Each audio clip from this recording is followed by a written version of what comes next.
Bom, dando início aqui então à nossa reunião de hoje, estudo do livro Desobsessão. Beleza, né? Que bom, né?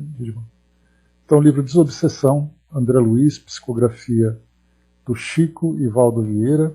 Nós vamos aqui finalizar a partir do item número 70, falarmos aqui um pouquinho sobre o culto do Evangelho no Lar, o culto da assistência, estudos extras e formação de outras equipes, para concluirmos aqui o nosso trabalho. Bom, só para a gente lembrar, nós fizemos aqui então um livro diferente, que foi a introdução. Nós vamos novamente depois ler essa introdução, agora com todo esse conteúdo que nós já estudamos, né? Então nós tivemos aqui o preparo para a reunião no despertar, na alimentação, no repouso físico e mental, na prece e meditação, depois aqui a superação de impedimentos, falando sobre chuva, visitas, contratempos. Interessante André Luiz como ele foi cuidadoso, né, em abordar cada um dos aspectos que podem influenciar no trabalho da desobsessão. Impedimento natural, o templo espírita, ele começa a falar do ambiente onde se desenvolve o trabalho, o recinto das reuniões, a chegada dos companheiros, fala agora sobre a postura, né, dos trabalhadores, conversação anterior à reunião, o dirigente, a pontualidade, mobiliário para os trabalhos, cadeira, iluminação, lembra aqui para nós o isolamento hospitalar, né, o cuidado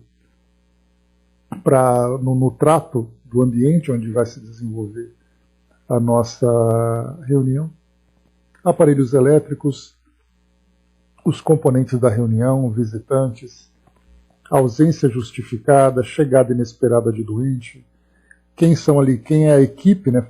Quem são os componentes da equipe, médiuns esclarecedores, a equipe mediúnica com os médiuns psicofônicos e os médiuns passistas, quais são os livros para leitura, a própria leitura, e aí depois começa a reunião mediúnica. Prece inicial, manifestação inicial do mentor, depois consultas ao mentor, aí vemos aqui com 5 itens, né? Manifestação de enfermo espiritual, trazendo aqui, né, as várias situações e também aqui a conduta dos trabalhadores diante dessas manifestações, o trabalho de esclarecimento, o trabalho de suporte, nesse caso aqui o cooperação mental, manifestações simultâneas, como nós vimos aqui, foi até interessante quando nós discutimos, né, sobre essa situação em que vários espíritos se manifestam, interferência do benfeitor, depois atitude dos médiuns 1 e 2, mal-estar imprevisto do médium, depois falamos aqui sobre educação mediúnica, também 5 itens sobre esse tema, interferência de enfermo espiritual, depois vem as radiações ou irradiações, o trabalho de passe diante ali, né, aplicado, né, aos trabalhadores durante ou mesmo, né, no final também dos trabalhos, e aí a gente viu ali que tem aquele cuidado nos passes, né, para que isso não se torne uma dependência por parte dos trabalhadores, mas que sejam aplicados os passes de acordo com a necessidade do grupo. Os imprevistos, depois imprevistos durante a reunião, manifestação final do mentor, gravação da mensagem, e foi interessante vermos, né, o cuidado que André Luiz teve na abordagem desse tema, lembrando dos equipamentos que se tinha na época, diferentemente dos cuidados que nós temos hoje, né, que basta você apertar 2 botões, dar 2 toques no celular que a gravação já começa, né? E antes, naquela época, tinha fita, tinha botão, tinha eletricidade, todos os detalhes para fazer um aparelho funcionar, né? Mas que isso não interferisse no trabalho, né? Porque muitas vezes, durante o trabalho, de repente acontecia um problema no gravador, poderia interromper e atrapalhar significativamente o desenvolvimento da reunião. A prece final e depois o encerramento. Concluímos aqui então a reunião mediúnica. Depois vem aqui o pós-reunião, né? Conversação posterior à reunião, reouvindo a mensagem, estudo construtivo das passividades e depois saída dos companheiros. Os comentários domésticos a respeito daquilo que aconteceu dentro da reunião mediúnica, o cuidado, a caridade, a discrição, né? A assiduidade por parte dos trabalhadores, né? André Luiz já comentava isso no início, os benefícios da desobsessão para os trabalhadores em termos de esclarecimento, em termos de educação moral, que é muito importante, reuniões de médiuns esclarecedores, reunião de estudos mediúnicos e reuniões mediúnicas especiais. Então, 3 reuniões aqui, 2 para estudos, debates, discussões, alinhamento de ideias, né, para que o trabalho seja bem conduzido, sempre conforme as diretrizes da doutrina espírita, as orientações da instituição e, claro, né, a base do próprio ensinamento cristão. E depois aqui visita a enfermo e visita ao hospital, que são os 2 trabalhos feitos externos, né, em que os componentes da equipe, ou aqueles que são indicados, fazem visitas àquelas pessoas que trazem distúrbios de obsessão e precisam de assistência. Nesse caso, a reunião mediúnica não acontece fora do centro espírita, mas a visita se faz para conhecimento, para contato, para aproximação, para que o trabalho depois se desenvolva dentro do centro espírita. E aqui veremos então os 4 últimos capítulos: o culto do Evangelho no lar, culto da assistência, estudos extras e formação de outras equipes. Bom dia, André, bom dia, Brás. Pois é, Brás, né, a impressão que nós temos, né, que André Luiz ele acabou sendo escolhido ao acaso, né, para fazer esse trabalho. A gente não sabe exatamente, pelo menos eu não conheço, qual foi exatamente ali o processo, né, em que se deu a escolha de André Luiz para trazer para nós todas essas informações. Então nós tivemos ali, né, ele aparecendo como um espírito comum, trazendo a sua história, trazendo as suas dificuldades. Acabou depois ali sendo escolhido como sendo aquele repórter do além, fazendo o trabalho através do Chico, né?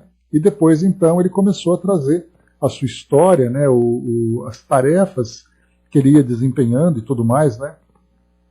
E aí depois então trazendo, né, mais e mais e mais informações, até porque o próprio André Luiz foi mostrando também um significativo progresso, né, na sua vivência no plano espiritual. Né? Então a gente não conhece exatamente por que André Luiz e por que não outro espírito, mas o que a gente sabe é que o resultado é esse resultado belíssimo que nós temos hoje. Né? Bom dia, Andréia. Então vimos aqui, né, fizemos aqui, né, para vocês que chegaram agora, fizemos a leitura do índice que nós estudamos para chegarmos aqui no final, nesses 4 últimos capítulos. Né? Então vamos lá. Vamos lá para o item número 70. Visita a enfermo, que nós já vimos, e aqui visita ao hospital. Então, o culto do Evangelho no lar. Bom, só para a gente lembrar, o que é o culto do Evangelho no lar, né? O que é? Diga, Fabi. Manda aí. Tá, cola para nós aí que a gente já faz a leitura. Não julgue que André Luiz haja alcançado a iniciação de improviso.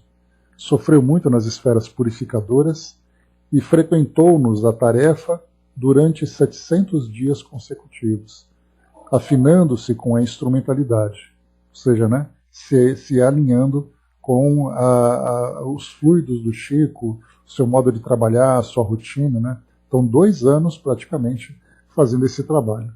Além disso, o esforço dele é impessoal e reflete a cooperação indireta de muitos benfeitores nossos que respiram em esferas mais elevadas. Né? Então, no livro Voltei, bem bacana, né, do irmão Jacó, inclusive. E aí, então, nessa parte, a gente lembra que André Luiz, e aí, então, muitos estudiosos das obras de André Luiz trazem para nós esse entendimento de que muitos espíritos que eram dessas esferas mais elevadas assumiam personagens, traziam ideias, né, que eram, na verdade, instruções para nós, que André Luiz se tornava ali o porta-voz do plano espiritual, trazendo as histórias, trazendo os relatos, né, e mostrando para nós ali todo esse ensinamento tão valioso que chega. Né? E aqui, então, por isso, não é André Luiz que traz, o esforço dele é impessoal e reflete a cooperação indireta. Né? Então, isso que é importante a gente se lembrar. Né?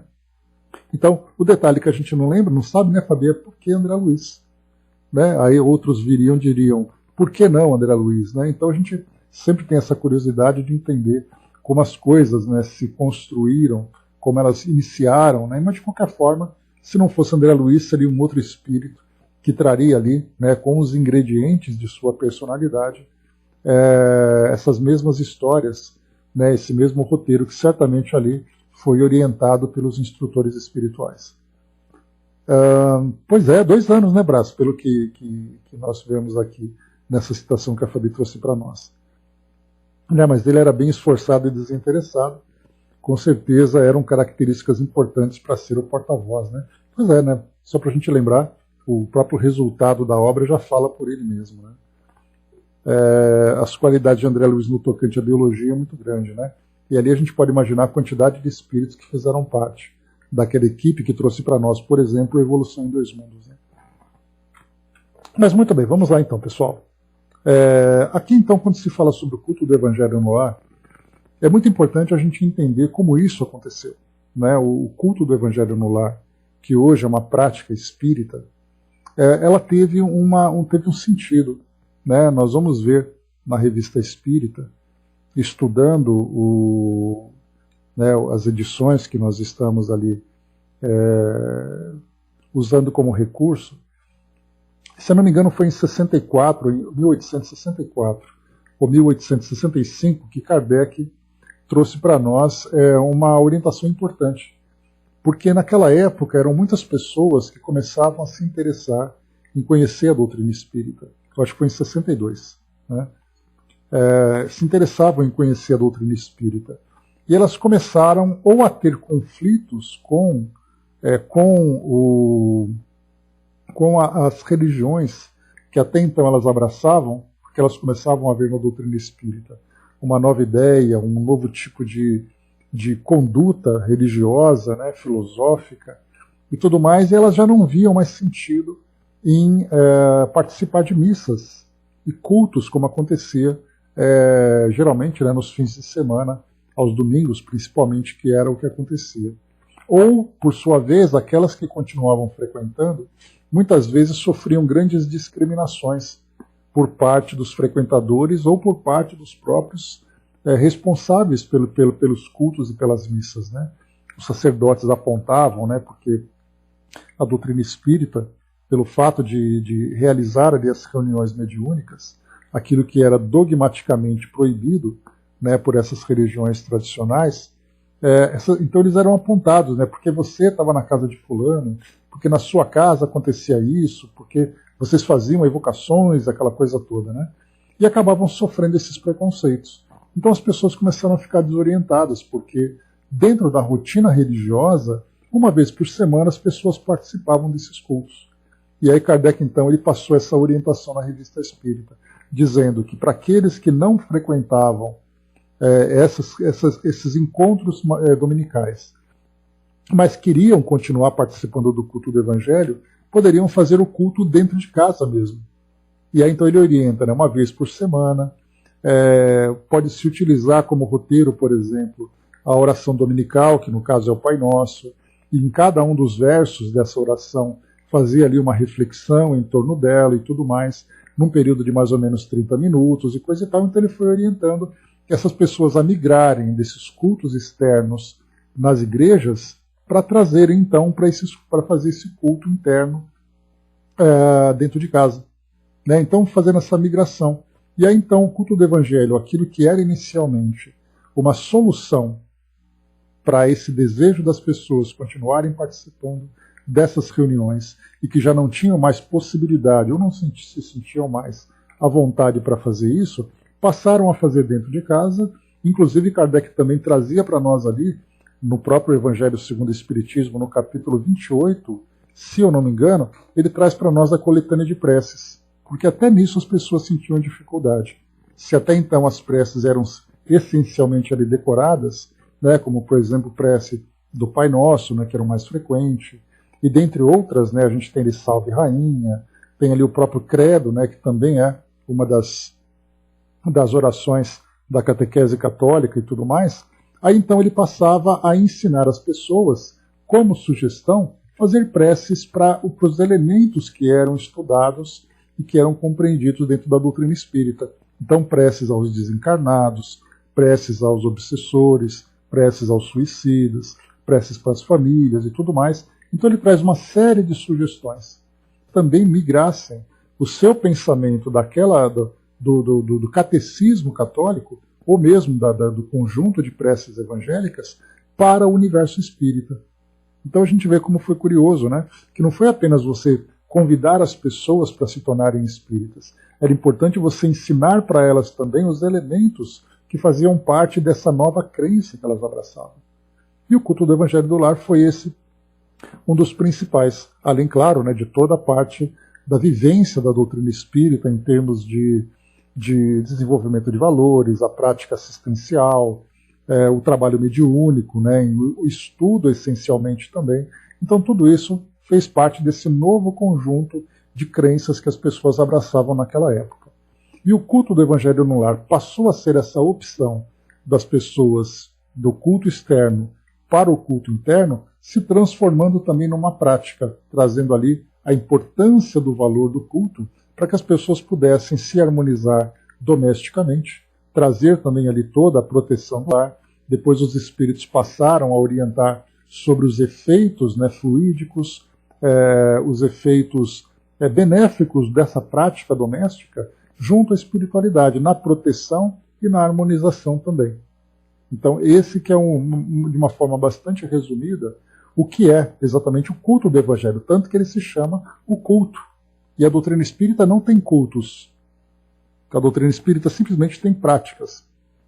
Mas o culto, no sentido religioso, ele foi uma migração das religiões tradicionais, naquele período na França, no século XIX, para dentro de casa, e aí naturalmente a gente começou a transformar o culto do Evangelho em reunião do Evangelho no lar. Exatamente para que se estudasse, se falasse sobre o Evangelho dentro de uma determinada rotina, lembrando que essa rotina, né, de você, por exemplo, iniciar com uma prece, de você depois fazer a leitura de um tema, conversar sobre esse tema, depois fazer ali a sua conclusão. Muitas vezes ali você tem o trabalho de passe, você tem o uso da água magnetizada, você tem muitas vezes até manifestação mediúnica, que também acontecem dentro dos evangelhos. Embora a gente lembre, né, que isso também tem ali os seus cuidados, né? Inclusive não é recomendável que haja essa manifestação, desde que nessa manifestação não seja, né, com o objetivo de contribuir para a reunião em si.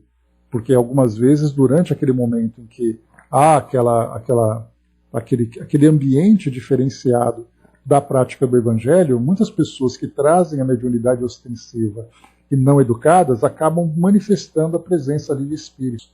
E esses espíritos podem ser espíritos ali que acompanham a família numa condição desequilibrada e tudo mais, e aí estando sozinhos em casa, isso pode ser um problema. Então a recomendação é que não haja a manifestação durante o Evangelho no lar, né, embora o Chico muitas vezes tenha comentado que durante o Evangelho um espírito amigo, como Meimei, por exemplo, né, ou como outros espíritos, trazem ali as suas mensagens durante esse momento. Mas não é uma recomendação geral que é feito isso, inclusive todos os cuidados, né? Então o culto do Evangelho tem esse propósito.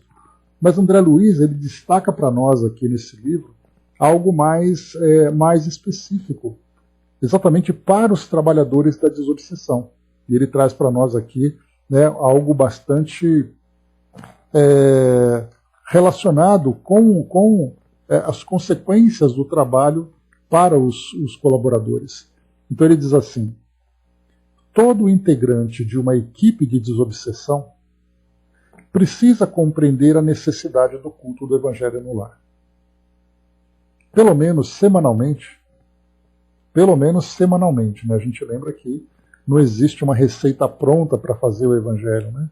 Algumas pessoas dizem que obrigatoriamente tem que ser uma vez por semana, mas a gente lembra que você pode fazer quantas vezes você quiser.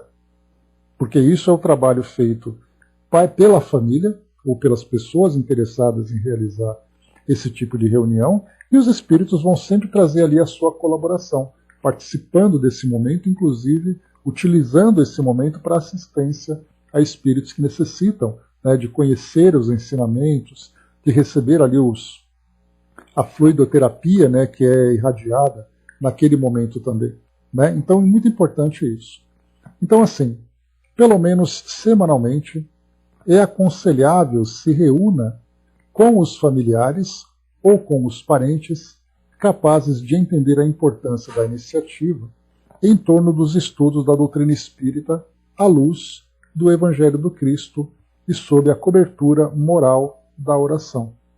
Então aqui o estudo da doutrina espírita no seu aspecto evangélico.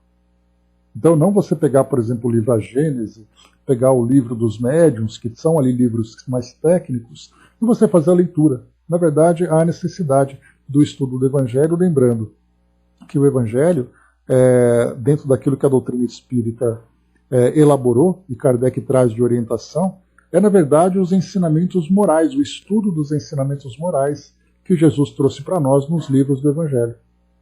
Né? Então, por isso, pensar sempre na transformação moral, na reforma íntima, na reflexão desses valores para que eles sejam devidamente aplicados na conduta diária do indivíduo, promovendo o seu fortalecimento e a sua transformação. Então isso faz parte desse trabalho de desobsessão. Mas por que isso tudo? André Luiz vai explicar aqui agora para nós.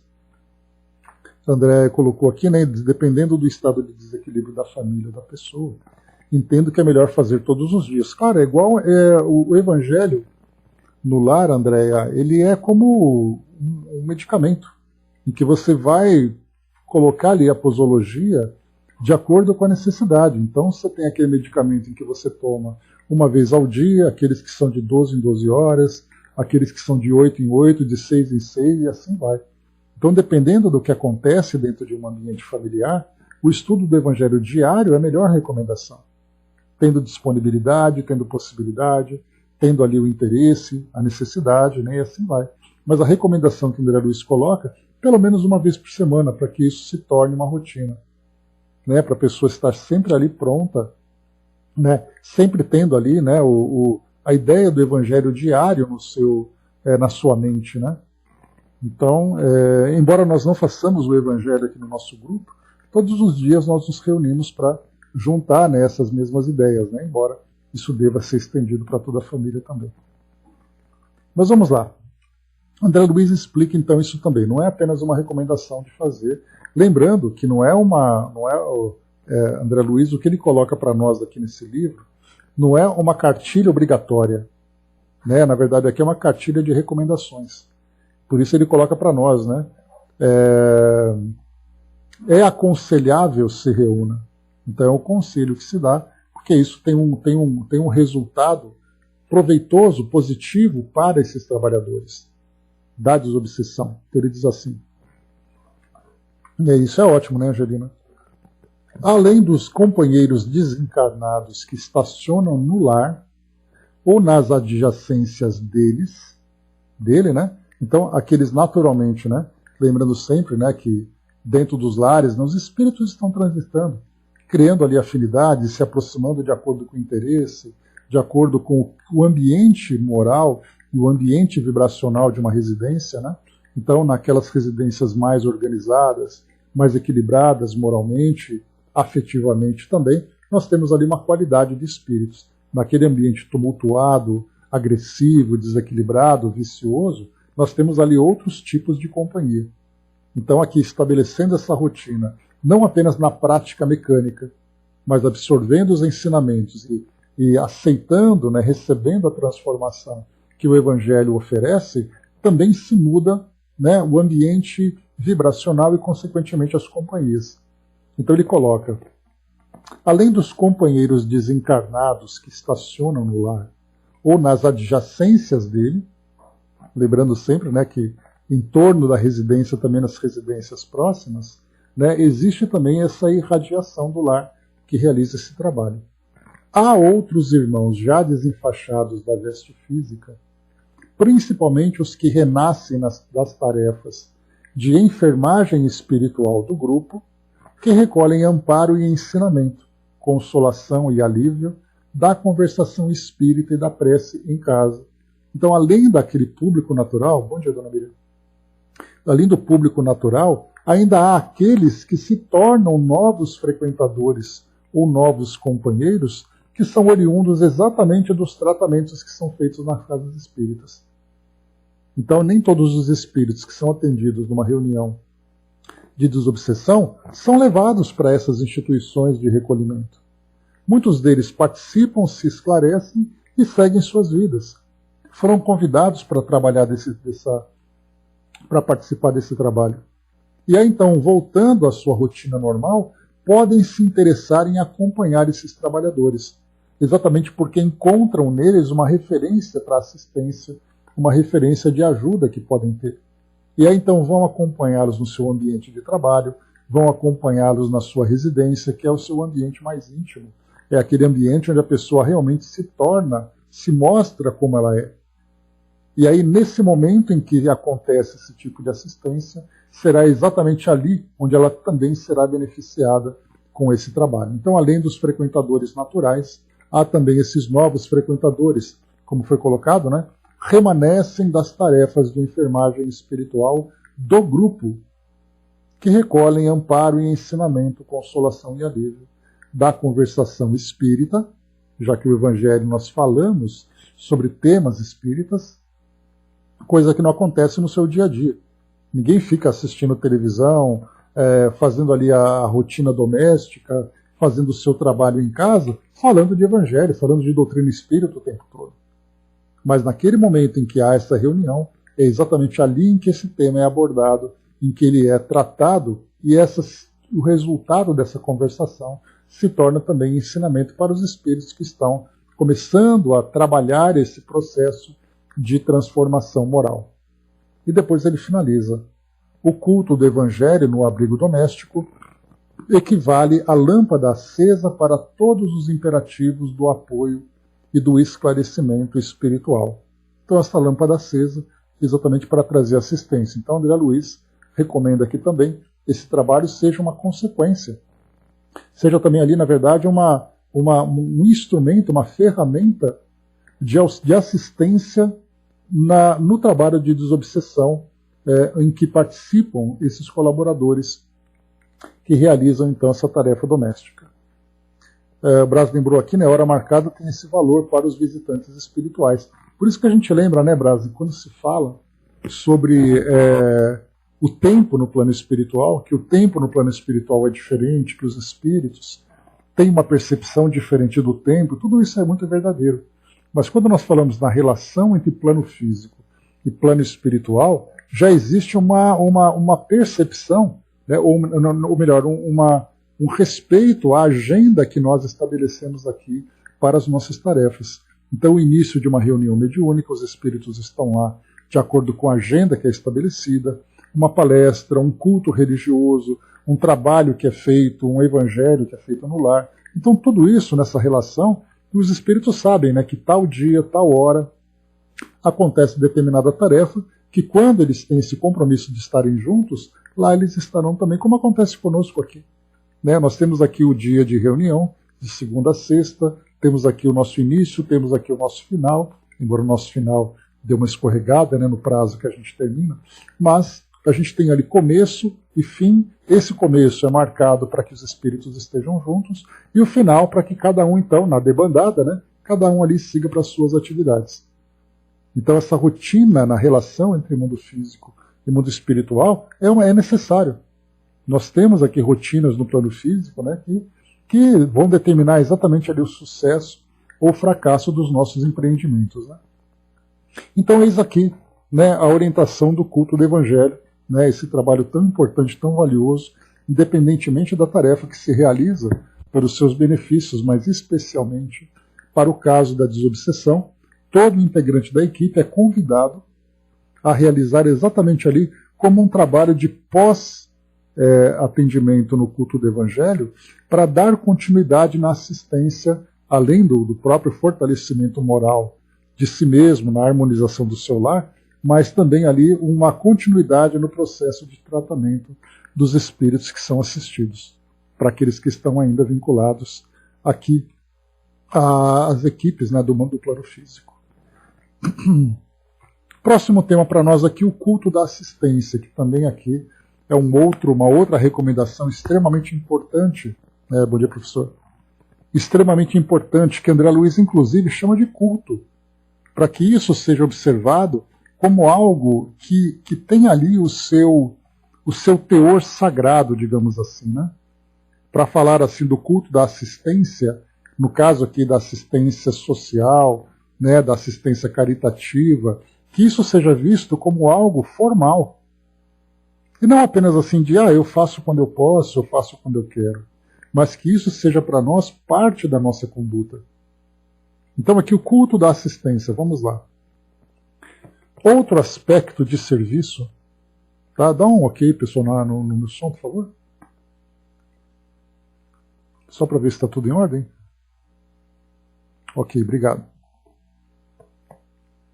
Outro aspecto de serviço que os obreiros da desobsessão não podem esquecer sem prejuízo é a assistência aos necessitados. Entidades sofredoras e transviadas, a quem se dirige a palavra instrutiva, nas reuniões de agrupamento de socorro espiritual, acompanham, em muitos casos, aqueles mesmos que as exortam aos caminhos da paciência e da caridade, examinando-lhes os exemplos. Então esse parágrafo aqui, ele serve tanto aqui para assistência, para o trabalho assistencial, como também para a própria prática do Evangelho em casa, né? Ou seja, é ali a oportunidade de, nesse acompanhamento, fazer essa transfusão de valores, partindo do princípio de que os melhores valores estão junto aos trabalhadores que oferecem esses nobres valores àqueles espíritos que ainda se encontram nessa condição ainda, né, de desequilíbrio, de inferioridade moral. Não que os trabalhadores se mostrem, né, dentro da santidade, mas o pouco que sabem será o suficiente para poder ajudar aqueles que precisam. Então essas entidades sofredoras ou transviadas geralmente acompanham esses trabalhadores. E o exemplo que eles demonstram vai ser exatamente ali parte desse instrumento de transformação. E aí então, se nós temos no culto do Evangelho, nesse culto da assistência é o que André Luiz chama atenção. Ele diz assim: a assistência aos necessitados, seja através do pão, ou do agasalho, do auxílio financeiro ou do medicamento, do passe ou do ensinamento, em favor dos que atravessam provações mais difíceis que as nossas, não é somente um dever, mas também valioso curso de experiências e lições educativas para nós e para os outros. Nesse propósito, é impossível, igualmente, esquecer que os irmãos em revolta e desespero que nos ouvem, os apelos à regeneração e ao amor, não se transformam simplesmente à força de nossas palavras, mas, sobretudo, ao toque moral de nossas ações, quando as nossas ações se patenteiam de acordo com os nossos ensinamentos. Então, aquilo que se fala é aquilo que se deve exemplificar. E a gente traz aqui de novo, né, aquele pensamento que eu acho extremamente importante, em que muitas vezes nós somos o único evangelho que uma pessoa leu na vida. Ou seja, é através do nosso exemplo, daqueles valores nobres que se tornam práticas, que nós vamos então mostrar exatamente ali o resultado do esforço, do crescimento moral, do exercício dos melhores sentimentos, dos melhores valores. Então, na prática que isso acontece. Porque de nada adianta, nós vemos isso muito, né, dentro do ambiente espírita e também dentro do ambiente religioso, em várias outras escolas espiritualistas, né, onde você tem sacerdotes, representantes, líderes, orientadores, né, em que no púlpito, em que ao microfone, numa sala de estudos, traz ali as palavras mais belas, traz ali as melhores ilustrações, mas na vivência tem um comportamento diferente. Então, na verdade, aquilo que se mostra lá na frente não passa de uma encenação, em que você tem ali uma mudança na entonação da voz, né, decorando trechos, decorando citações, usando palavras bonitas. Nada disso representa a realidade da vida do dia a dia daquela pessoa. Então, na verdade, como André Luiz coloca, as nossas ações se patenteiam de acordo com os nossos ensinamentos. Aquilo que se fala é aquilo que deve ser vivenciado. E aí, então, no culto da assistência, lembrando que nós estamos aqui direcionando esses pensamentos, esse raciocínio para o trabalho de desobsessão, ele traz aqui um elemento a mais, que é exatamente ali todo o cuidado que precisa ter, né, junto aos espíritos que são muitas vezes atraídos, eu ia falar convidados, mas não é a palavra certa, porque nós não convidamos os espíritos para nos acompanharem na nossa vida pessoal, mas é muito natural que haja esse vínculo, que haja essa atração. Principalmente porque os espíritos que são assistidos são espíritos desamparados. E essa palavra desamparado é aquele que está sem ajuda. E quando ele encontra num ambiente como esse, alguém que pode ajudá-lo através da boa vontade, através do interesse em estender a mão, para que ele possa sair da condição de sofrimento, esse espírito vai se vincular a esse trabalhador para continuar recebendo essa assistência. Porque até então, tudo que ele se encontra, o local onde ele se encontra, a companhia que ele tem, é sempre um ambiente ou sempre um grupo de pessoas que trazem para ele angústia, que trazem para ele aflição.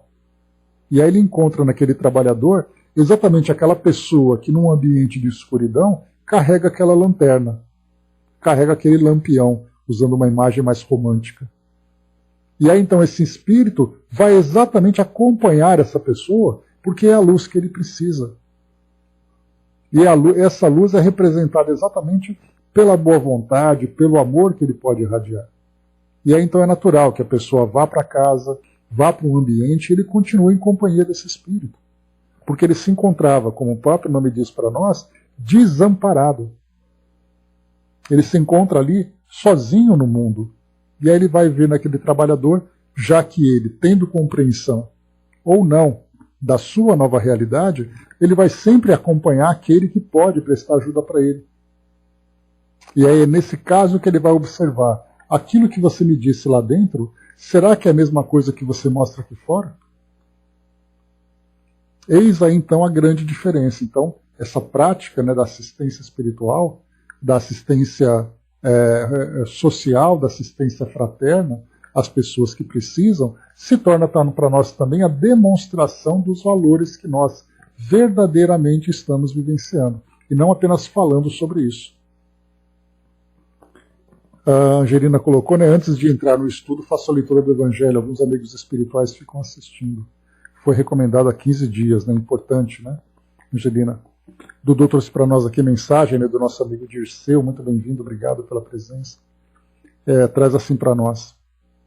Digo-vos, eu te darei o auxílio necessário para que tu possas suprir as tuas necessidades diárias, a sua vontade de trazer na leitura e na sua oração do momento o melhor suprimento de iluminação de ti, que precisa e ajuda aos que também, sem saber, recebem essa vibração espiritual que do alto chega à sua casa, ao lar de seus vizinhos, ao bairro em que tu vives, e com isso todos são tomados por uma verdadeira obra do Senhor, que só quer mostrar que todo esse medicamento é o melhor remédio para curar qualquer malefício que esteja trazendo processos liderados por alguns erros morais que por vezes são esquecidos.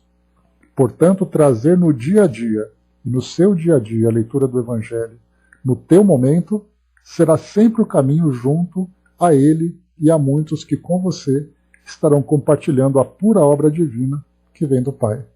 Né, nosso amigo Dirceu, muito obrigado. Instrução valiosíssima para todos nós. E aí, através da disciplina, é através do esforço, é através, né, do nosso comprometimento que nós seremos capazes, né, de termos essa conduta, que temos esse hábito. Mais uma vez, a gente lembra sempre que a doutrina espírita não traz para nós nenhuma obrigação, mas ela clareia a nossa mente com o entendimento de que cada ação gera uma reação. É a lei de causa e efeito, em que a causa são as nossas escolhas, o efeito são os benefícios ou os malefícios. Então essas orientações sempre chegam para nós, trazendo esse esclarecimento, esse entendimento, e somos sempre convidados a termos esse tipo de prática para colhermos ali os seus benefícios, não apenas para nós, mas também para aqueles que nos acompanham. E como nosso amigo Dirceu trouxe, ele vai ampliando ali a nossa visão, primeiro intimamente, né? Nós somos beneficiados interiormente por aquilo que nós fazemos. Depois nós passamos ao nosso lar, depois da nossa vizinhança e depois ao nosso bairro. Olha só a extensão em que isso vai acontecendo. E a gente vai lembrar sempre, né? Quando nós estudamos sobre o estado mental coletivo que nós aqui podemos ter, lembrando sempre daqueles momentos especiais em que a nossa sociedade acaba se comungando. Né? O caso, por exemplo, de datas religiosas, de datas festivas, né, em que todos estão irmanados no mesmo pensamento. Claro que aqueles com muito mais força, né, pela vontade com que vibram, e aqueles que fazem isso, né, muito mais por influência. Mas o Natal, por exemplo, em que todos têm aquele pensamento de festividade, de fraternidade, a gente vê, e através dos estudos que nós já fizemos, nós vimos isso, né? Há uma mudança na psicosfera do planeta pelo fato de nós nos unirmos em pensamento. Então, um pensamento se junta com o outro, nesse caso, dessa prática do Evangelho, ela vai se somando também, e daí ela vai se expandindo cada vez mais, alcançando maiores extensões. Né? Então, isso é importante para a gente ter essa consciência. Muito bem, próximo item, estudos extras. Então nós vimos aqui, né, o estudo do Evangelho e vimos aqui também o trabalho caritativo, esses dois recursos que trazem para nós grandes benefícios de uma forma natural, mais especialmente para aqueles que se comprometem.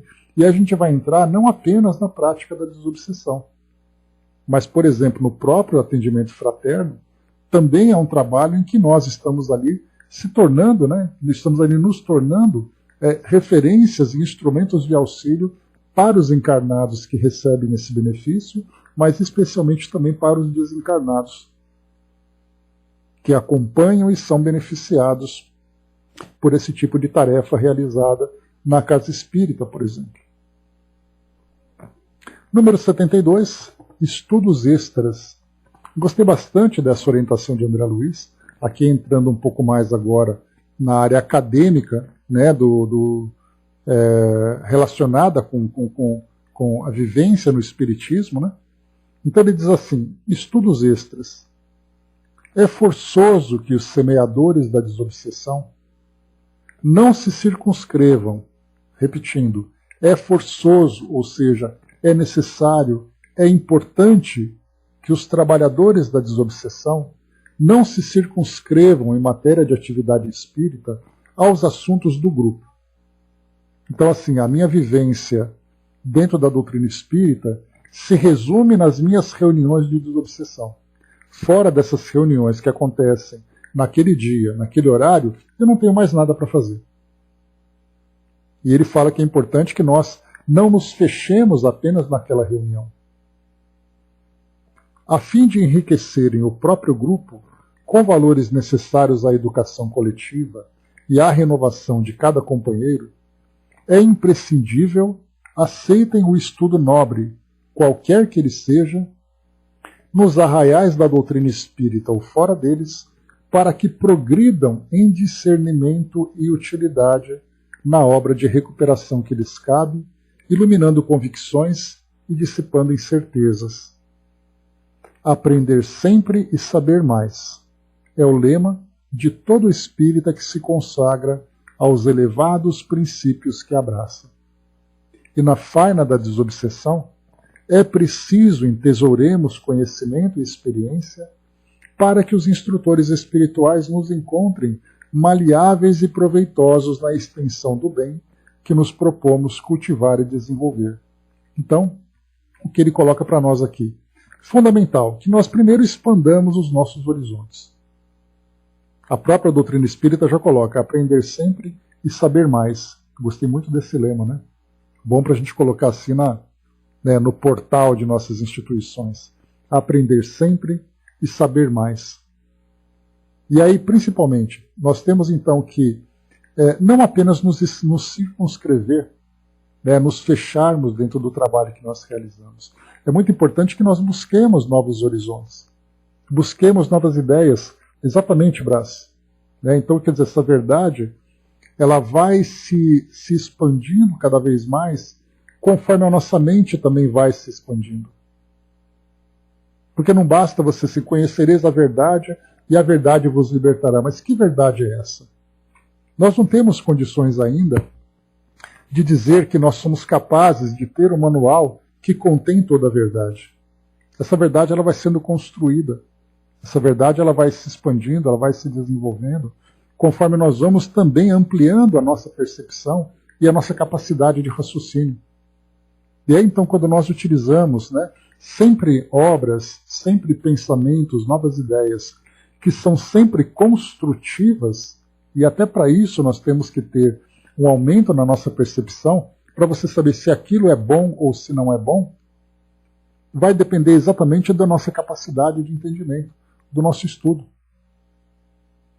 Então, estudarmos mais, né, nós temos oportunidade aqui no nosso grupo, né, eu me sinto muito orgulhoso por isso, de nós termos aqui uma variedade de temas, de pensamentos diferentes, para ampliar cada vez mais a nossa visão. E aí nós temos, inclusive, né, não é crítica, mas é comentário, às vezes nós temos um grupo que se restringe a um pequeno conjunto de obras, acreditando que aquilo já é o suficiente.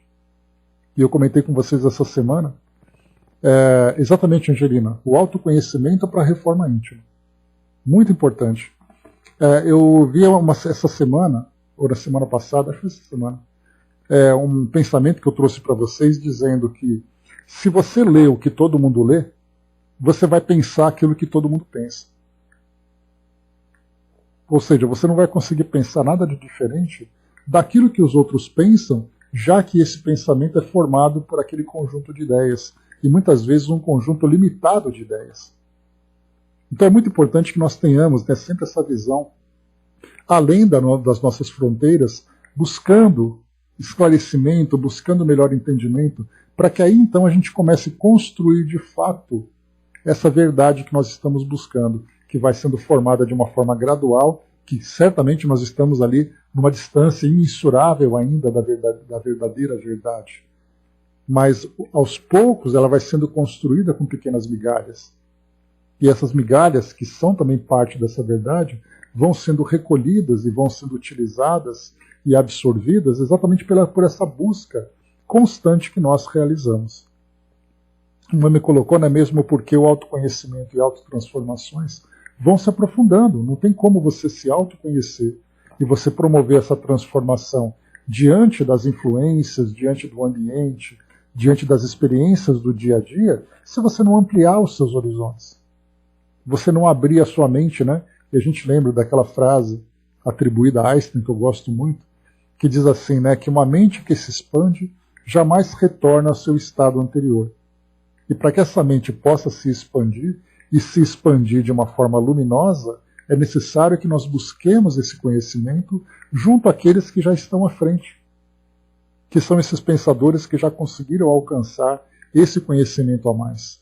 E a doutrina espírita, ela sempre nos leva, sempre nos estimula a ter essa busca por mais conhecimento, por mais aprendizado. O Hermes coloca, né, o problema será sempre qual é a verdade, né? Cada um tem sua verdade.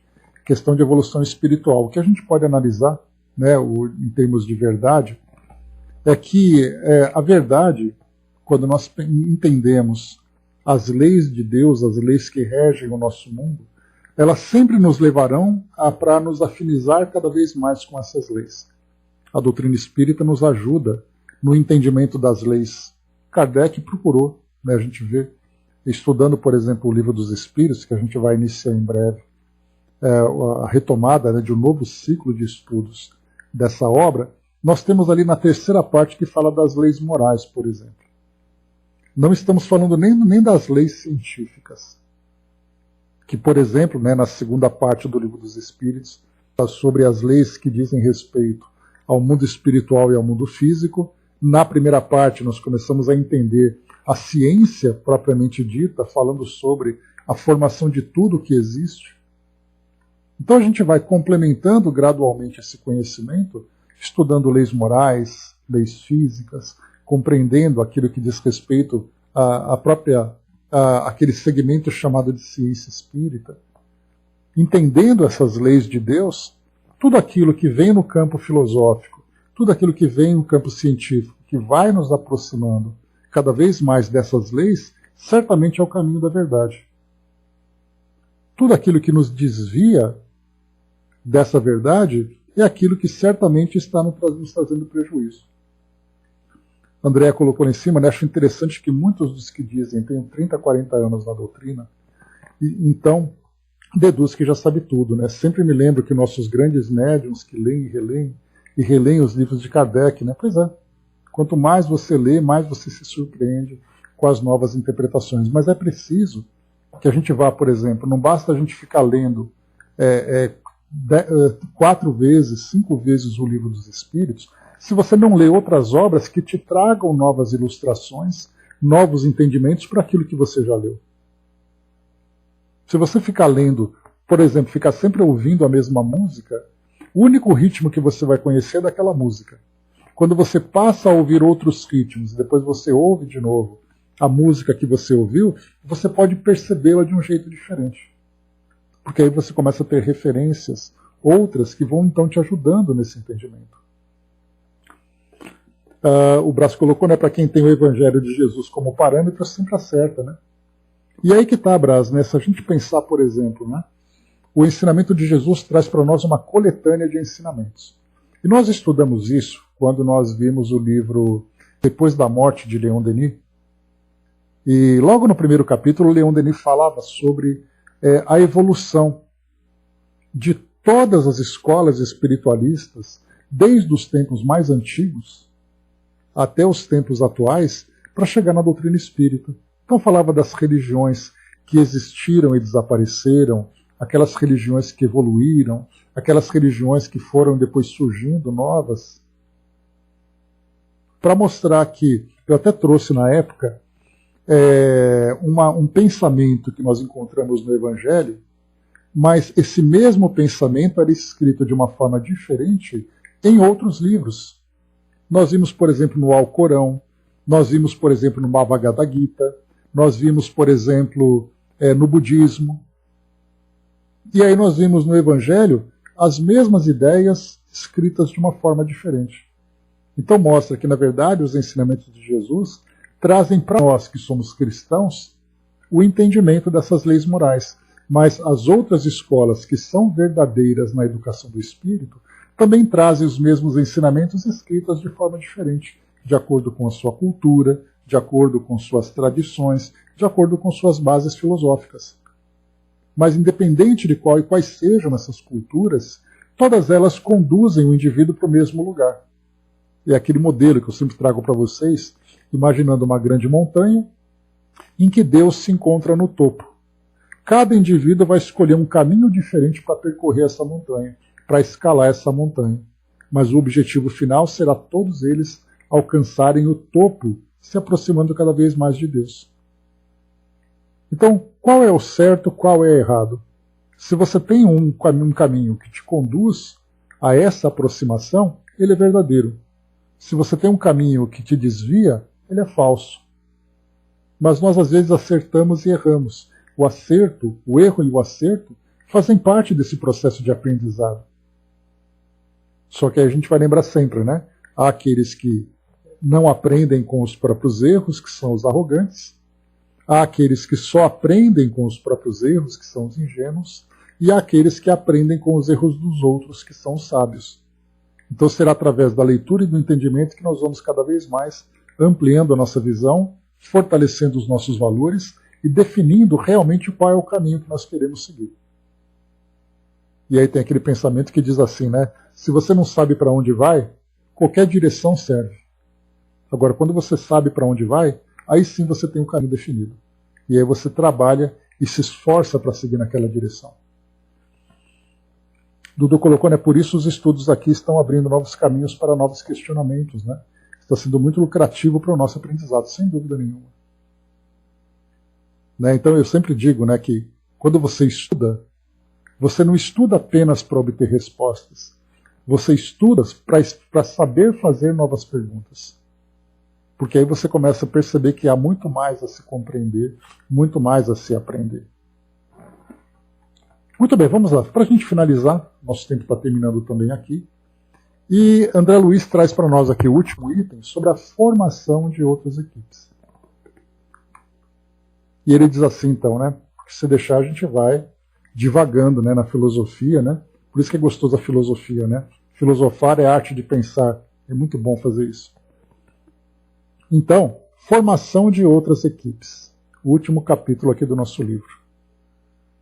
O conjunto de colaboradores da desobsessão, por força do trabalho realizado, costuma dilatar-se em número gradativamente, mas não admitirá integrantes novos sem que esses integrantes demonstrem a preparação natural a ser adquirida nas reuniões públicas de doutrina espírita, ou nos grupos de estudos também, né? Não apenas nas reuniões públicas. Mas os grupos de desobsessão tendem a crescer quando o trabalho é bem desenvolvido, a instituição cresce, os grupos de trabalho crescem, e em especial aqui a desobsessão também crescem, só que no caso da desobsessão, ele exige um conhecimento específico da mediunidade, e um conhecimento também de o desenvolvimento de valores, para que o trabalho seja bem feito. Então não basta eu desejar trabalhar na desobsessão. É necessário que eu tenha aptidão, conhecimento, habilidade para fazer tudo isso. E André Luiz coloca, baseado em O Livro dos Médiuns, item 332, ultrapassada a cota de 14 partícipes do conjunto, o diretor da casa auxiliará, do centro espírita, auxiliará os companheiros excedentes na formação de nova equipe que temporariamente pode agir e servir sob a orientação do agrupamento em que nasceu. Ou seja, né, a gente vai ter ali um grupo que vai ser a filial daquele grupo principal, até que esse grupo filial tenha maturidade para poder se desenvolver sozinho, para poder fazer com que o trabalho aconteça de uma forma natural, sem precisar dessa assistência.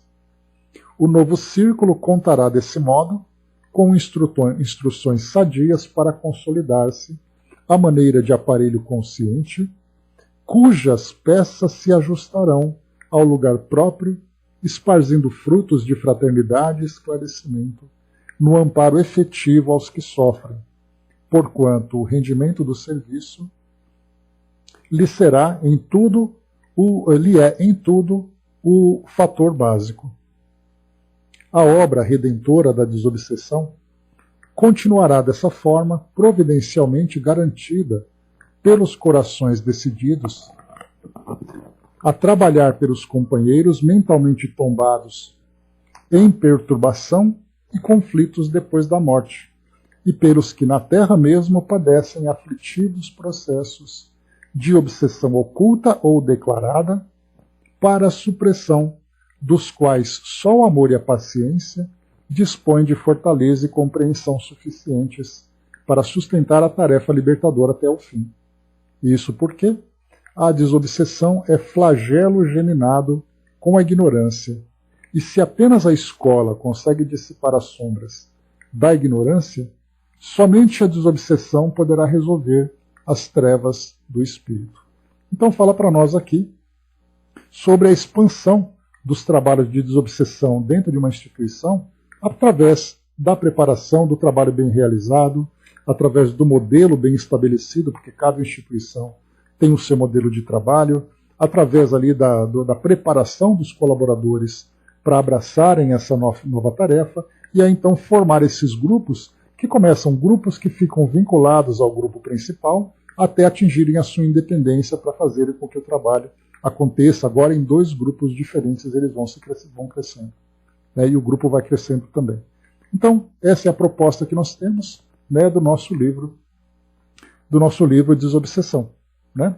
Vou ler aqui rapidamente só para a gente finalizar aqui o nosso trabalho. Eu prometi para vocês aqui um livro diferente, né, que André Luiz trouxe para nós. Ele faz aqui uma pequena introdução, é rápida, em que Emmanuel apresenta para nós um livro diferente. E ele diz assim: E perguntou-lhe Jesus, dizendo: Qual é o teu nome? E ele disse: Legião, porque tinham entrado nele muitos demônios. Uma passagem do livro de Lucas. E aí ele diz assim, então: Atendendo ao trabalho da desobsessão nos arredores de Gádara, vemos Jesus a conversar fraternalmente com o obsesso que lhe era apresentado, ao mesmo tempo que se fazia ouvido pelos desencarnados infelizes. É importante verificar que, ante a interrogativa do mestre, a perguntar-lhe o nome, o médium, consciente da pressão que sofria por parte das inteligências conturbadas e errantes, informa chamar-se Legião, e o evangelista acrescenta que o obsediado assim procedia porque tinham entrado nele muitos demônios. Sabemos hoje, com Allan Kardec, conforme palavras textuais do codificador da doutrina espírita, amai os vossos inimigos, de o Evangelho segundo o Espiritismo, que esses demônios mais não são do que as almas dos homens perversos que ainda se não despojaram dos instintos materiais.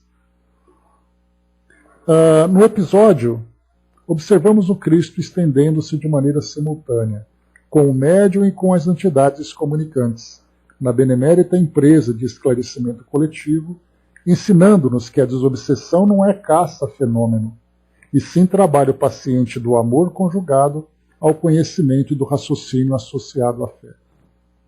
Seja no caso de mera influenciação, ou nas ocorrências da possessão profunda, a mente medianímica permanece jugulada por pensamentos estranhos a ela mesma, em processos de hipnose, de que apenas gradativamente se livrará.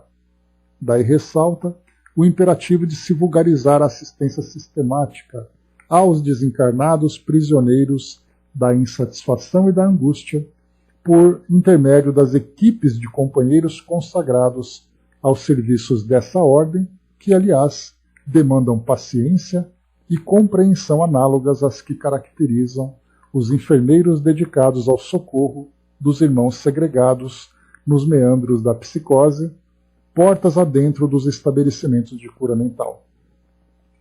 Sentindo de perto semelhante necessidade, o nosso amigo André Luiz organizou este livro, diferente de quantos lhe constituem a coleção de estudioso dos temas da alma, no intuito rudimentar de arregimentar novos grupos de ceareiros do bem, que se proponham reajustar os que se veem arredados da realidade fora do campo físico. Nada mais oportuno e mais justo, de vez que, se a ignorância reclama o devotamento de professores na escola e a psicopatologia espera pela abnegação dos médicos que usam a palavra equilibrante nos gabinetes de análise psicológica, a alienação mental dos espíritos desencarnados exige o concurso fraterno dos corações amigos, com bastante entendimento e bastante amor, para auxiliar nos templos espíritas, atualmente dedicados à recuperação do cristianismo em sua feição clara e simples. Salientando, pois, neste volume precioso esforço de síntese no alívio aos obsessos, através dos colaboradores de todas as condições, rogamos ao Senhor nos sustente a todos, tarefeiros encarnados e desencarnados, na obra de realizar, porquanto obsediados e obsessores, consciente ou inconscientemente arrojados à desorientação, no mundo ou no além do mundo, são irmãos que nos pedem arrimo, companheiros que nos integram à família terrestre, e o amparo à família não é ministério que devamos relegar para a esfera dos anjos, e sim obrigação intransferível que nos compete abraçar por serviço nosso. Então essa introdução que nós vamos realizar aqui, essa introdução do livro que nós estudamos, traz para nós agora um entendimento de um livro diferente, em que André Luiz apresenta para nós aqui um pequeno roteiro de como organizar e como desenvolver um trabalho de desobsessão, de grupo de desobsessão. E agora que nós estudamos o seu conteúdo, nós já temos agora esse melhor entendimento. Achou, Andréia? Beleza. Bom, nossa querida Ana, trazendo para nós aqui, né, uma mensagenzinha de conclusão aqui do nosso trabalho de hoje. Vamos então a ela. Diz assim para nós. Queridos amigos, que a paz do nosso Mestre Jesus esteja sempre em nosso coração e que a sua luz nos conduza. Aqui estamos, amigos, finalizando mais um livro, mais uma etapa. Dias sobre dias, letras sobre letras, e recebemos muito aprendizado. O importante, porém, queridos, é não deixar que as letras lidas fiquem arquivadas nas páginas que viramos. Importante trazer as lições para dentro de nossas vidas, e só conseguimos fazer isso quando as refletimos sobre elas e as trazemos para o coração, para o nosso sentir. E como poderemos sentir as forças das lições espíritas? Quando as exercitarmos no nosso dia a dia. Com a experiência de alguns irmãos que vieram dar sua contribuição no estudo, vimos a necessidade de trabalho constante em favor de si mesmo, no sentido de vivenciar essas experiências que vocês leram à luz das leis de Deus, para que consigam o progresso de suas almas, que suas almas almejam. Nós, porém, que as lemos, assim como lemos tantas outras experiências, passaremos a compreendê-las como vivências humanas, que poderiam e podem vir a ser as nossas, sejam elas parte do nosso passado, sejam parte de um futuro que podemos evitar se soubermos compreender que o equívoco de um é alerta para todos. As experiências que leram precisam ser refletidas, queridos, não como algo que acontece longe de nós, mas como situações pelas quais todos nós podemos passar. Compreendendo que as suas causas estão sempre dentro de um padrão de conduta interior, refletamos nas nossas condutas e nossas crenças, ressignifiquemos cada uma de nós, cada uma que nos pareça equivocada, semelhantes àquelas que deram causa aos erros e consequências dos nossos irmãos, e mudemos. O estudo sério, por meio de uma leitura edificante, é uma experiência iluminativa que os céus distribuem a mãos cheias, mas que ainda não produzem os resultados que já poderiam produzir. Porque poucos compreendem que as lições ministradas dizem respeito a nós mesmos, seja para ressignificar condutas, seja para nos sensibilizar a alma, alargando-lhe a compreensão. O estudo em grupo, porém, é fruto de escolha, de afinidade, e é uma experiência que pode ser enriquecida pela troca de ideias e vivências de todos.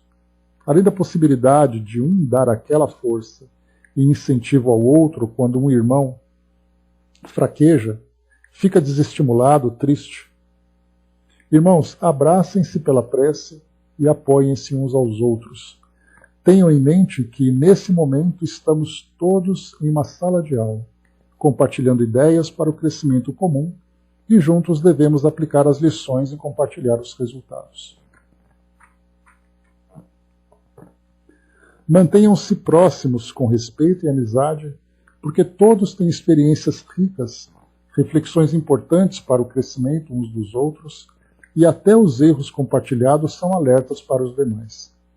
E por fim, queridos, voltando ao livro que encerramos em conjunto com as experiências que compartilhamos, nossas e de vocês, aprendemos que as reuniões de desobsessão são grandes locais de trabalho onde todos estão laborando pelo progresso de seus espíritos, desde a recepção no centro espírita até o corpo mediúnico. Ao mesmo tempo, aprendemos que aqueles que vêm para receber o atendimento são nossos irmãos, merecedores de toda a compaixão que pudermos exercitar, toda a compreensão. Nunca permitam que o julgamento os impeça de ver um coração que sofre, porque quanto mais nos encontremos com o irmão de sentimento endurecido, mais necessitado é o doente com quem nos encontramos. Sintam, deixam que as lágrimas lavem os nossos olhos, porque nosso coração se deixou tocar pela dor do outro. Essas lágrimas irrigam a semente de amor que trazemos em nós. Não se trata de sentimentalismo, mas de compaixão, irmãos. Compaixão pela dor de quem sofre. E às vezes basta essa compaixão para os ajudar. Acreditem, o amor desinteressado é sempre o amor o maior argumento. Senti-lo é o mais sublime esclarecimento que podemos endereçar a quem necessita. E um recadinho de quem gostaria de participar de reuniões de desobsessão e não podem, pelo menos aí no corpo físico. Esse trabalho belíssimo continua no plano espiritual. E lá, todo trabalhador sincero e operoso é muito bem-vindo. Muita paz, queridos, sintam-se envolvidos em nosso carinho e gratidão de todos aqui e que Deus nos abençoe com a sua grande luz. Então, nossa querida Ana, dando para nós aqui o recadinho da importância, né, de mais um dia, né, e como foi colocado aqui no final, esse estudo, né, e nós comentamos várias vezes, ele é dedicado para aqueles que atuam na área da desobsessão. E para aqueles que não atuam, né, fica ali então a compreensão de como funciona esse trabalho.